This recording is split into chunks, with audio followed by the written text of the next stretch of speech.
अस्सलामुअलैकुम, good evening. कैसे हैं आप सब लोग? आई होप सब अच्छे से होंगे, हमेशा खुश रहें और आबाद रहें, आमीन। जी, इस वक्त शाम के 5 सवा 5 का टाइम है और मैं यहाँ से बाहर से आपको आज का मौसम दिखा रही थी। आज माशाल्लाह बल्कि 2 दिन हो गए हैं, पिंडी का जो मौसम है वो बहुत मज़े का हुआ है। रात भी बारिश होती रही है और अब दोबारा से जो है वो बादल आना शुरू हो गए हैं और ठंडी ठंडी हवा भी चल रही है। तो मौसम जो है वो काफ़ी चेंज हो गया है। तो यहाँ जी अब शाम का टाइम था और बच्चे जो हैं वो अब सो के उठ गए थे दोपहर में और अब वो अपनी स्टडी करने के लिए बैठ गए हैं और मैं उनका जो है वो उनको काम वगैरह दे आई थी याद करने का। तो वो अब अपना होमवर्क कर लेंगे और मैं जी यहाँ पर किचन में आ गई थी। तो यहाँ पर दोपहर के बर्तन जो हैं खाने के पड़े हुए थे, क्योंकि ज़ोहर की नमाज़ पढ़कर खाना वगैरह खा के मैं भी थोड़ा सा रेस्ट कर लेती हूँ। तो अब जो है मैं पहले बर्तन धोऊँगी और बर्तन धो के किचन जो है वो मैं साफ़ कर लूँगी और उसके बाद फिर देखती हूँ कि मुझे अगला काम क्या करना है। तो आज दिल कर रहा है जी कि ज़रा मौसम को एंजॉय किया जाए, क्योंकि ऐसा मौसम जो है वो कभी-कभी आता है बारिश का। तो फिर आज दिल कर रहा था पकोड़े खाने को, तो मैंने कहा जी चलिए पकोड़े बनाते हैं। और बच्चों से जब पूछा तो जी वो भी बहुत खुश हो गए कि ठीक है मम्मा आज पकोड़े बनाएँ। तो यहाँ जी पहले मैं बर्तन धो लूँगी और इसी टाइम जो है बच्चों के स्कूल की जो वाटर बॉटल्स वगैरह होती हैं तो वो भी मैं धो लेती हूँ साथ ही, ताकि सुबह में फिर कोई प्रॉब्लम ना हो। तो बर्तन जी पहले मैं धो लूँगी और किचन साफ़ कर लूँगी सारा। तो यहाँ पे जी आज जो बेसन है घर पे ग्रोसरी में वो ख़त्म हो गया था, तो फिर मैंने बेसन यहाँ मंगवा लिया अहमद से। और यहाँ पे जी मैंने निकाल लिए थे आलू और प्याज भी पकोड़ों के लिए। वैसे मैं फ्रीज़र में ये रोल्स वगैरह हो गए और समोसे जो हो गए ये मैं फ्रीज़ करके रखती हूँ, क्योंकि बच्चों का फिर अक्सर दिल कर जाता है शाम में खा ऐसा कुछ ना कुछ स्नैक खाने को, तो फिर मैं उनको फ्राई कर देती हूँ।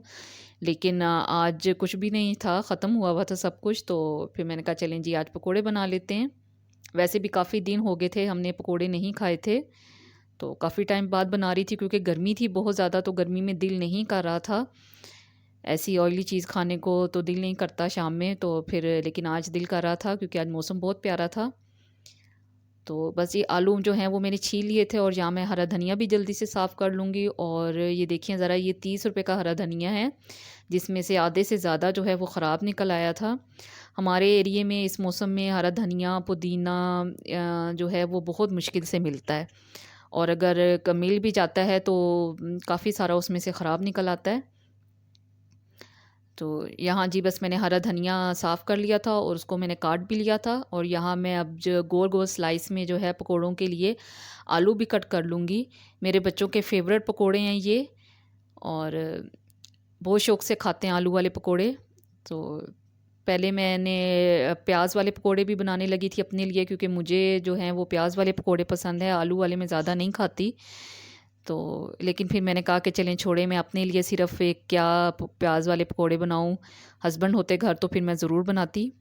तो यहाँ जी बस मैंने बेसन ले लिया था बाउल में, 1 कप बेसन लिया, उसमें मैंने हाफ़ टी स्पून नमक डाल दिया, थोड़ी सी मैंने पिसी हुई मिर्च डाली, थोड़ी सी कुटी हुई मिर्च डाली, और थोड़ी सी हल्दी डाली, और थोड़ा सा पिसा हुआ ज़ीरा, और थोड़ा सा मैंने साबुत धनिया लेकर हाथ से मसल के उसको क्रश करके वो भी ऐड कर दिया मैंने इसमें। इसका साबुत धनिया का जो टेस्ट है वो पकोड़ों में बहुत मज़े का आता है, तो मैं ज़रूर डालती हूँ।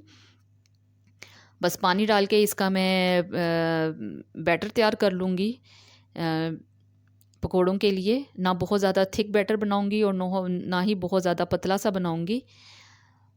तो बस मैं विक्स लेकर इसको अच्छे तरीके से फेंट लूँगी, और मैं सोडा जो है, जो मीठा सोडा पकोड़ों में ऐड करते हैं, मैं वो नहीं डालती। मैं विक्स से ही इसको इतना अच्छा फेंट लेती हूँ कि पकोड़े जो हैं वो बहुत मज़े के फूले फूले हुए बनते हैं। तो अगर बेसन को अच्छे तरीके से फेंट लिया जाए तो फिर पकोड़े बहुत मज़े के बन जाते हैं, कि सोडा डालने की ज़रूरत नहीं रहती। तो जी बस मैंने यहाँ पर थोड़ा सा मैंने हरा धनिया भी डाल दिया था, इसका टेस्ट भी पकोड़ों में बहुत मज़े का आता है। और थोड़ा सा पानी मैंने और ऐड कर दिया था, क्योंकि जो बैटर है वो मुझे थोड़ा सा थिक लग रहा था। तो यहाँ जी बस जो ऑयल है वो भी गर्म हो गया था, इसको मैंने मीडियम फ्लेम पे रख दिया था गर्म होने के लिए। और बस अब मैं आलू को डिप करती जाऊंगी बेसन में और पकोड़े फ्राई कर लूँगी। तो आप ज़रूर बताइएगा कमेंट्स में कि जब आपके यहाँ बारिश होती है आपके एरिया में, तो आप लोग रेनी डे को कैसे एंजॉय करते हैं, क्या बनाते हैं, मीठा खाना पसंद करते हैं या ऐसा कुछ चटपटा सा खाते हैं।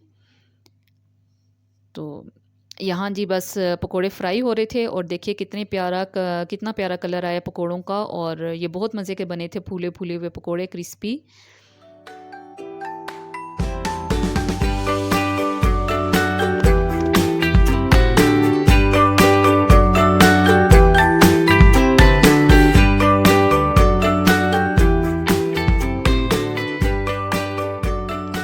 पकोड़े जी फ्राई हो रहे हैं और यहाँ पे दूसरी साइड पे मैंने अपने लिए चाय रख दी थी। तो चाय पीने को भी मेरा बहुत दिल कर रहा था। वैसे ज़्यादा गर्मी जैसे पिछले दिनों पड़ रही थी तो फिर मैं चाय नहीं पी रही थी, क्योंकि ज़्यादा गर्मी में दिल नहीं करता कि चाय पी जाए, तो बस फिर मैं ऐसे सुबह में ही पी रही थी। लेकिन अब जैसे जैसे मौसम चेंज होगा तो अब दिल करता है चाय पीने को। तो यहाँ बस बच्चे तो चाय नहीं पीते, बच्चों के लिए नहीं बनाई थी, बस मैंने अपने लिए ही 1 कप चाय का बनाया था। और यहाँ जी पकोड़े भी फ्राई हो गए थे, तो बस पकोड़ों को भी मैं अब निकाल लूँगी और बाकी भी जो पकोड़े रह गए थे उनको भी मैं जल्दी से फ्राई कर लूँगी।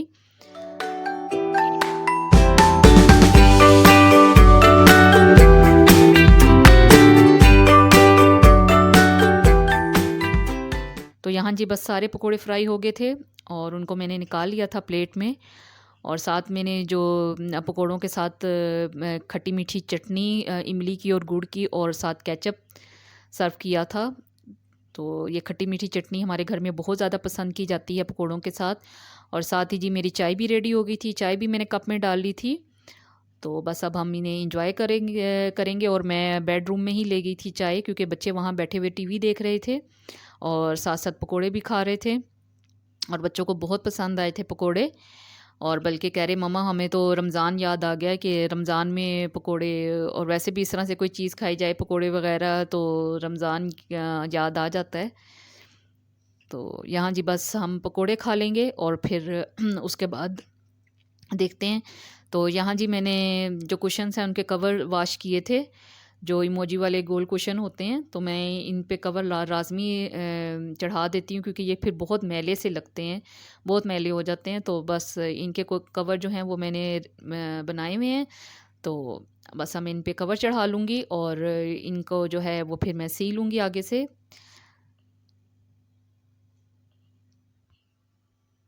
तो इस तरह के जो छोटे-मोटे काम हैं वो शाम की रूटीन में शामिल होते हैं मेरे, क्योंकि सुबह में तो इन कामों का बिल्कुल भी टाइम नहीं मिलता। बस सुबह में तो यही होता है कि जी घर की क्लीनिंग कर लें और किचन क्लीन कर लें और बच्चों के आने से पहले-पहले बस जल्दी से खाना रेडी कर लें।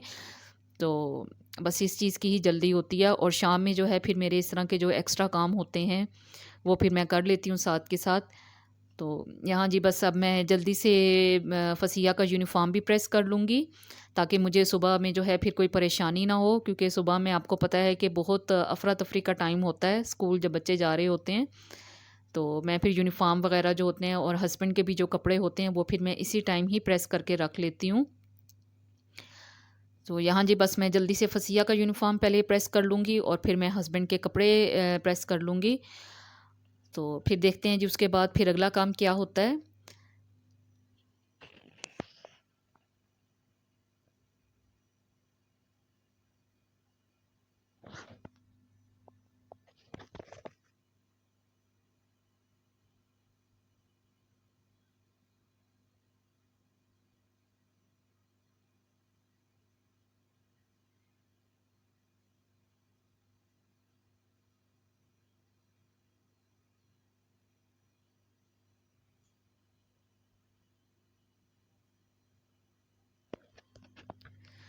तो यहाँ जी बस कपड़े प्रेस करके मैं फ़ारिग हो गई थी, और अहमद देखें जी यहाँ पे कंप्यूटर पे बैठा हुआ है, क्योंकि वो उसको कुछ अपने नोट्स जो हैं वो रेडी करने हैं।